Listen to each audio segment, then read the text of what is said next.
ভারতের ত্রিপুরায় বন্যা পরিস্থিতির আরও অবনতি, ১৯ জনের মৃত্যু, পানিবন্দী ১৭ লাখ মানুষ, রাজ্য জুড়ে ২,০০০-এর বেশি ভূমিধস। ইউক্রেন, রাশিয়া এবং মধ্যপ্রাচ্যের যুদ্ধ বন্ধে মধ্যস্থতা করতে আগ্রহী ভারত। পোল্যান্ড সফরকালে মোদি বললেন, কূটনৈতিক আলোচনা প্রয়োজন। ডেমোক্র্যাট প্রার্থী হিসেবে প্রেসিডেন্ট নির্বাচনে আনুষ্ঠানিক মনোনয়ন গ্রহণ কমলা হ্যারিসের।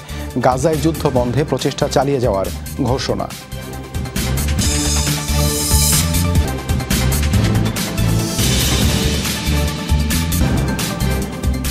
এতক্ষণ শিরোনাম দেখছিলেন, আপনাদের সাথে আছি আমি দেবাশিস চন্দ্র সরকার। ভারতের ত্রিপুরায় বন্যা পরিস্থিতির আরও অবনতি হয়েছে। এখন পর্যন্ত ১৯ জনের মৃত্যুর খবর জানিয়েছে প্রশাসন। পানিবন্দী হয়ে পড়েছেন প্রায় ১৭ লাখ মানুষ। কর্তৃপক্ষ জানিয়েছে, সবচেয়ে বড় দুশ্চিন্তার কারণ হয়ে উঠেছে ভূমিধস। রাজ্য জুড়ে ২,০০০-এর বেশি ভূমিধসের ঘটনা রেকর্ড করা হয়েছে। রেড অ্যালার্ট জারি করা হয়েছে রাজ্যের সব জেলায়। টানা বৃষ্টিতে নদীর পানি বেড়ে বন্যায় বিপর্যস্ত ত্রিপুরার বিস্তীর্ণ অঞ্চল। পানির নিচে তলিয়ে গেছে রাজ্যের ৮ জেলার সবগুলোই। ধালাই, খোয়াই এবং উনাকোটি সহ ৬ জেলায় এখনও বিপদসীমার ওপর দিয়ে প্রবাহিত হচ্ছে পানি। কর্তৃপক্ষ জানিয়েছে, পানিবন্দী হয়ে আছেন প্রায় ১৭ লাখ মানুষ। ডুবে গেছে ১৮০০-এর বেশি সড়ক। ব্যাহত হচ্ছে রেল চলাচল, বন্ধ আছে সব শিক্ষা প্রতিষ্ঠান। ভারী বৃষ্টির কারণে হাওড়া নদীর পানি বেড়ে গেছে। সেই পানি প্রবেশ করেছে আশপাশের এলাকাগুলোয়। প্রশাসনের সবচেয়ে বড় দুশ্চিন্তার কারণ হয়ে দাঁড়িয়েছে ভূমিধস। বন্যার তোড়ে এবং ভারী বৃষ্টিতে বিভিন্ন স্থানে ধসে পড়ছে মাটি। এখন পর্যন্ত প্রায় ২,০০০ ভূমিধসের ঘটনা রেকর্ড করা হয়েছে। কাদামাটির নিচে তলিয়ে মৃত্যু হয়েছে ৭ জনের। এরই মধ্যে ত্রাণ সরবরাহ এবং উদ্ধার তৎপরতা শুরু করেছে স্থানীয় প্রশাসন। আমরা ত্রাণ সহায়তা কার্যক্রম শুরু করেছি। এর পাশাপাশি আটকে পড়াদের সরিয়ে নেওয়ার কাজও শুরু হয়েছে। প্রশাসন এবং আধাসামরিক বাহিনীর সমন্বয়ে চলছে এই উদ্ধার কার্যক্রম। এদিকে আবহাওয়া দফতর বলছে, ভারী বৃষ্টি অব্যাহত থাকবে আরও কয়েকদিন। ফলে পরিস্থিতির আরও অবনতির শঙ্কা করা হচ্ছে। মীর মুশফিকা হাসান, যমুনা নিউজ। নেপালে ভারতীয় পর্যটকবাহী বাস খাদে পড়ে কমপক্ষে ১৪ জনের মৃত্যু হয়েছে। শুক্রবার পোখরা থেকে কাঠমান্ডু যাওয়ার পথে এই দুর্ঘটনা হয়। বাসের যাত্রীদের সবাই ভারতের উত্তরপ্রদেশের বাসিন্দা ছিলেন। এ ঘটনায় গুরুতর আহত হয়েছেন আরও ২৬ জন। দুর্ঘটনার সময় বাসটিতে ৪০ ভারতীয় যাত্রী ছিলেন। পোখরা কাঠমান্ডু পাহাড়ি সড়কে হঠাৎ নিয়ন্ত্রণ হারায় বাসটি। এরপর খাদের ৭০০ ফুট নিচে মারসাংদি নদীতে আছড়ে পর্যটকবাহী বাসটি পড়ে যায়। খবর পেয়ে দ্রুত উদ্ধারের কাজ শুরু করে জরুরি বিভাগের সদস্যরা। ভারতীয় দূতাবাস জানায়, মরদেহগুলো উদ্ধারের পর ভারতে পাঠানো হবে। গাজায় একদিনে অন্তত ৩০টি স্থানে হামলা চালিয়েছে ইসরায়েলি বাহিনী। বিমান হামলার পাশাপাশি একযোগে চালানো হয় স্থল অভিযান। ধ্বংস করা হয় বেশ কয়েকটি স্থাপনা ও আশ্রয় শিবির। এখনও পর্যন্ত এ হামলায় প্রাণ হারিয়েছেন অন্তত ১২ ফিলিস্তিনি। অভিযান চলে খান ইউনিস এবং দেইর আল বালার বেশ কিছু অংশে, যাতে ৮ জনের মৃত্যু হয়। এছাড়াও বিমান হামলা চালানো হয় নুসেইরাত শরণার্থী শিবিরে।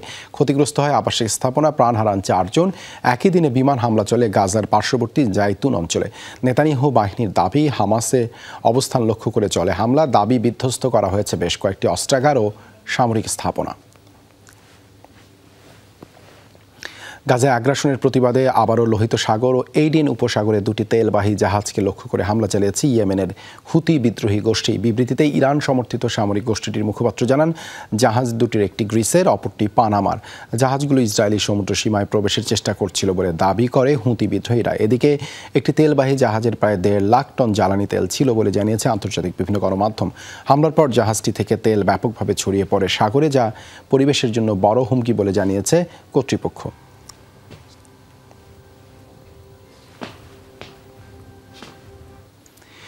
কুরস্কে অবস্থিত পারমাণবিক বিদ্যুৎ কেন্দ্রে হামলার চেষ্টা চালাচ্ছে ইউক্রেনীয় বাহিনী। অভিযোগ, রুশ প্রেসিডেন্ট ভ্লাদিমির পুতিনের। এর প্রেক্ষিতে বিদ্যুৎ কেন্দ্র পরিদর্শনে বিশেষজ্ঞ দল পাঠানোর সিদ্ধান্ত নিয়েছে আন্তর্জাতিক পরমাণু শক্তি সংস্থা। এদিকে ইউক্রেনের প্রেসিডেন্টের দাবি, দ্রুত যুদ্ধ শেষ করতেই শত্রু দেশে হামলা চালাচ্ছে তারা।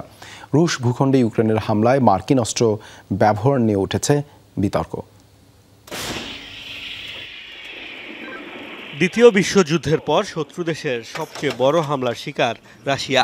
কুরস্কে ইউক্রেনের সেনাদের সামনে এখনও বেশ চাপেই রয়েছে মস্কো।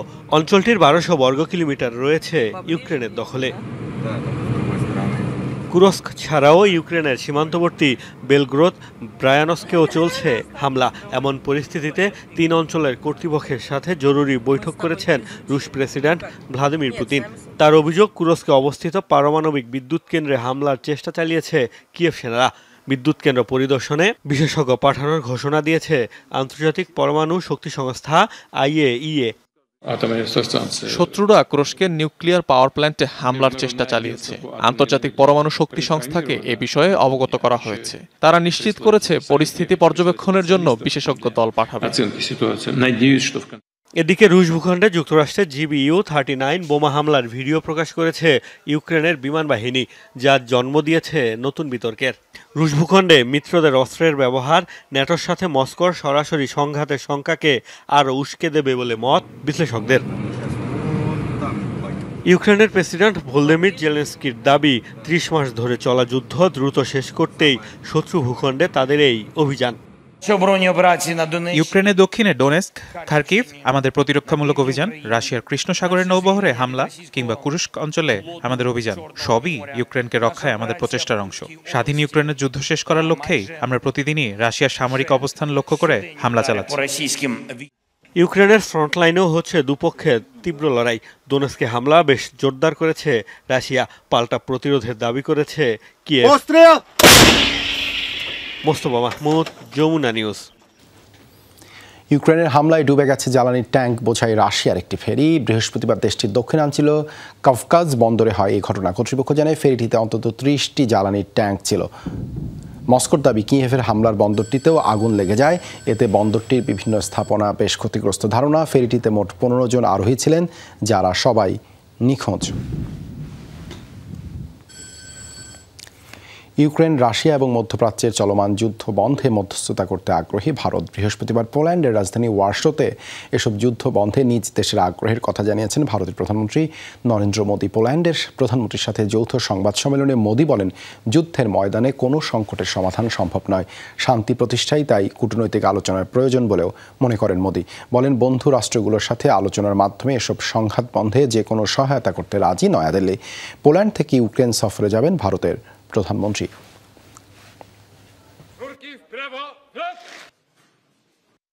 यूक्रेन और पश्चिम एशिया में चल रहे संघर्ष हम सभी ইউক্রেন ও পশ্চিম এশিয়ার পরিস্থিতি আমাদের সবার জন্যই উদ্বেগের।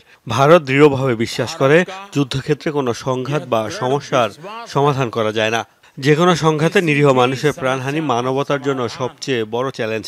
তাই আমরা শান্তি ও স্থিতিশীলতা প্রতিষ্ঠার জন্য সংলাপ ও কূটনৈতিক প্রচেষ্টাকে সমর্থন করি।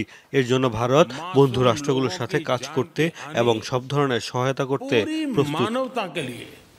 যুক্তরাষ্ট্রের সব নাগরিকের প্রেসিডেন্ট হবেন কমলা হ্যারিস। জাতীয় সম্মেলনের শেষ দিনে এই অঙ্গীকার ব্যক্ত করলেন ডেমোক্র্যাট প্রার্থী।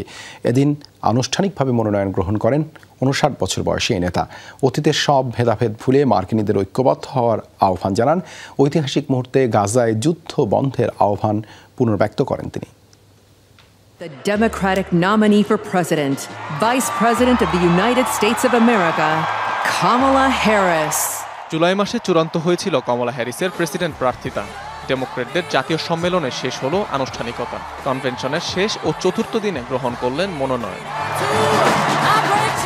ঐতিহাসিক মুহূর্তে রাখা বক্তব্যে অঙ্গীকার করেন প্রত্যেক মার্কিনীর নেতা হবেন তিনি। আহ্বান জানান সব ভেদাভেদ ভুলে ঐক্যবদ্ধ হওয়ার।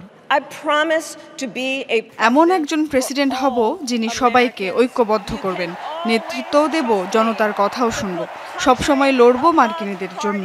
আজীবন অন্যায়ের বিরুদ্ধে লড়েছি, যুক্তরাষ্ট্রের সুন্দর ভবিষ্যতের জন্য সেটা অব্যাহত থাকবে। গাজা ইস্যুও উঠে আসে কমলা হ্যারিসের বক্তব্যে। উদ্বেগ জানান সার্বিক পরিস্থিতিতে। উপত্যকায় আবারও যুদ্ধবন্ধের জোরালো আহ্বান জানান তিনি।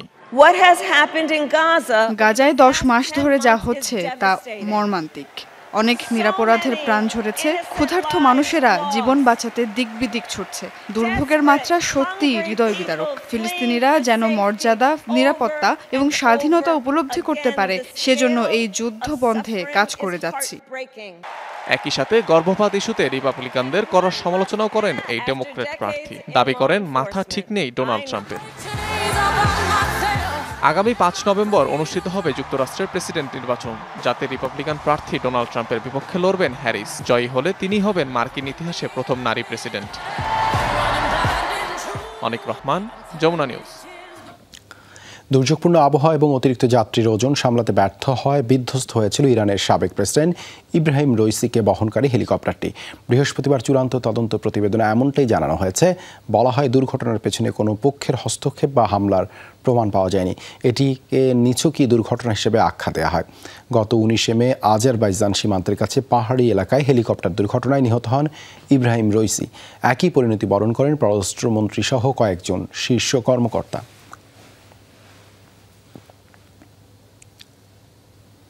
থাইল্যান্ডে বিমান বিধ্বস্ত হয়ে অন্তত 9 জন নিহত হয়েছেন। বৃহস্পতিবার এই দুর্ঘটনা হয়। নিহতদের মধ্যে 5 জন চীনের ও 2 জন থাই পর্যটক। বাকিরা বিমানটির পাইলট ও ক্রু। ব্যাংককের সুবর্ণভূমি বিমানবন্দর থেকে ট্র্যাট অঞ্চলের দিকে যাত্রা করছিল বিমানটি। উড্ডয়নের 11 মিনিটের মাথায় বিধ্বস্ত হয় বিমানটি। প্লেনের ব্ল্যাক বক্সের খোঁজে তল্লাশি চলছে দুর্ঘটনাস্থলে। প্রাথমিকভাবে ধারণা করা হচ্ছে যান্ত্রিক ত্রুটির কারণেই এই দুর্ঘটনা।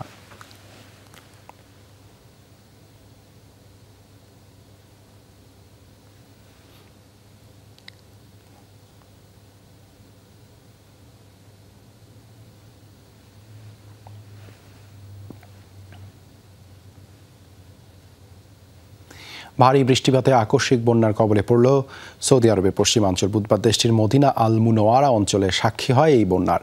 সামাজিক যোগাযোগ মাধ্যমে প্রকাশিত ভিডিও ফুটেজে দেখা যায় বন্যার পানিতে ভেসে গেছে কয়েকটি যানবাহন, অনেক জায়গায় ডুবে গেছে সড়ক। দেশটির সংবাদ সংস্থা সৌদি প্রেস এজেন্সি জানায়, বুধবার বৃষ্টি হওয়ার আগেই মদিনা আল হানাকিয়া ও খাইবার এলাকার বাসিন্দাদের ভারী বৃষ্টি, তীব্র বাতাস, বন্যা ও বজ্রপাতের পূর্বাভাস দেওয়া হয়েছিল। এ কারণে এড়ানো গেছে ক্ষয়ক্ষতি। একসময় বৃষ্টি, বন্যা সৌদি আরবে বিরল ঘটনা হলেও এখন বদলে গেছে পরিস্থিতি। জলবায়ু পরিবর্তনের প্রভাবে এখনও বছরের বিভিন্ন সময় ভারী বৃষ্টির কবলে পড়ে দেশটির বিভিন্ন অঞ্চল।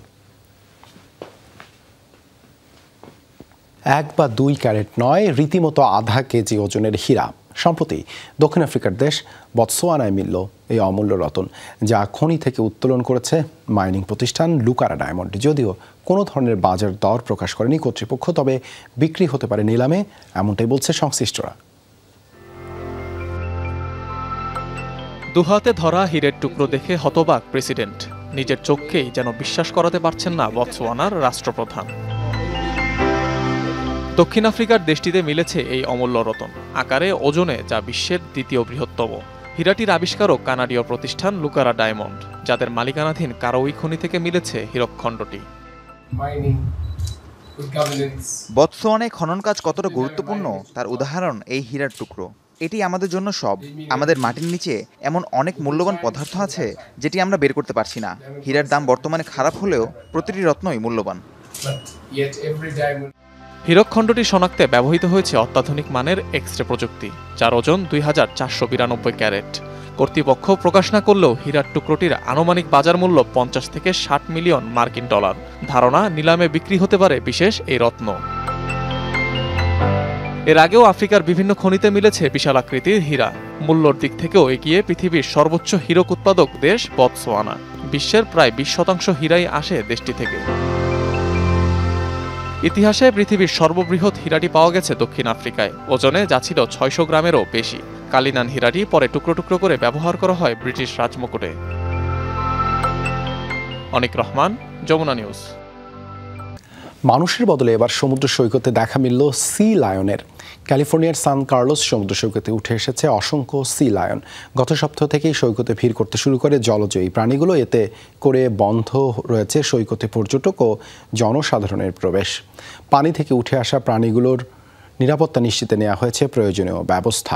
চারিদিকে নেওয়া হয়েছে নিরাপত্তা বেষ্টনী। এরই মধ্যে বিরল এই দৃশ্য দেখতে ভিড় করছেন হাজার মানুষ।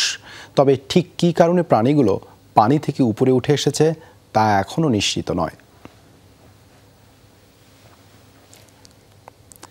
আইসল্যান্ডের একটি আগ্নেয়গিরিতে ভয়াবহ অগ্নুৎপাত হয়েছে। দেশটির রেকজেন্স দ্বীপে এই ঘটনা ঘটে। শুক্রবার দ্বিতীয় দিনের মতো লাভা ছড়িয়ে পড়ে আগ্নেয়গিরিটি থেকে। অভ্যন্তরীণ বিস্ফোরণের ফলে সৃষ্ট কম্পনের কারণে সক্রিয় হয়ে উঠতে পারে অন্যান্য আগ্নেয়গিরিও। ফলে হুমকির মুখে অঞ্চলটির প্রায় 4 লাখ বাসিন্দা।